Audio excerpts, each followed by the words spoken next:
Welcome to Talking Cybersecurity with HMS Industrial Networks.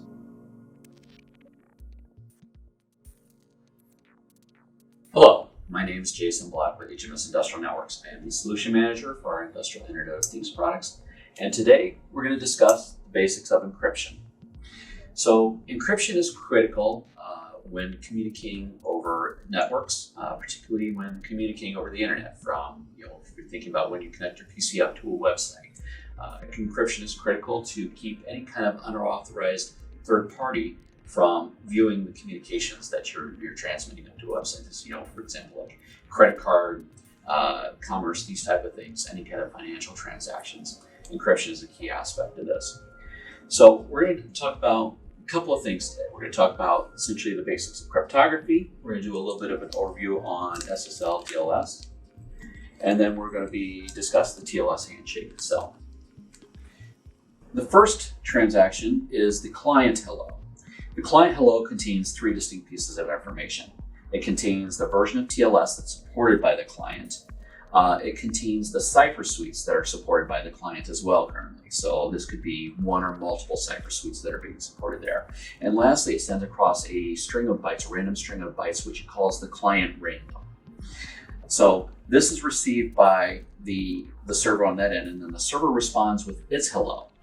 So it responds with essentially its certificate, its list of cipher suites that it supports, and then it responds back with a series of string of random bytes that is called the server random at this point. So this is critical to understand that basically you have the client random and the server random. These play very important roles later on when establishing what is called the session key. And we'll talk about that a little bit at the end. So once the client hello and the server hello comes back with the certificate, that certificate that's provided by the server, the client verifies that against a trusted certificate authority, something like VeriSign, for example.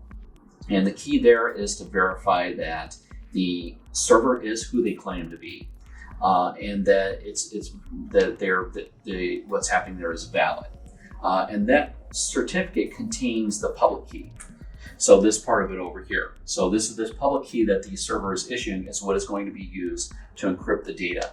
Now that's coming essentially from the client to the server.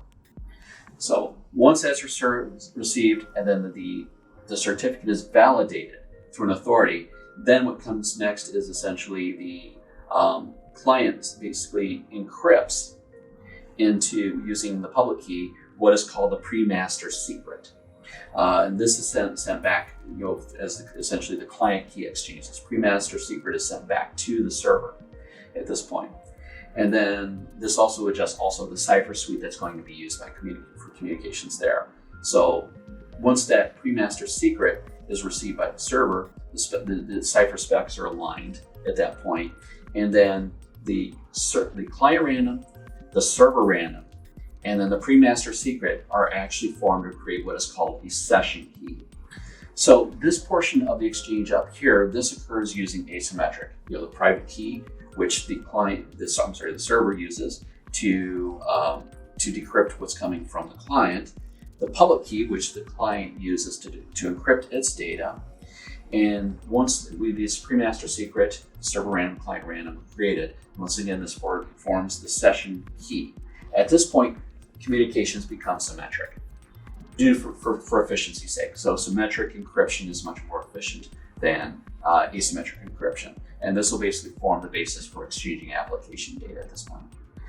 So thank you for listening. This talks a little bit about the basics of encryption, and have a wonderful day.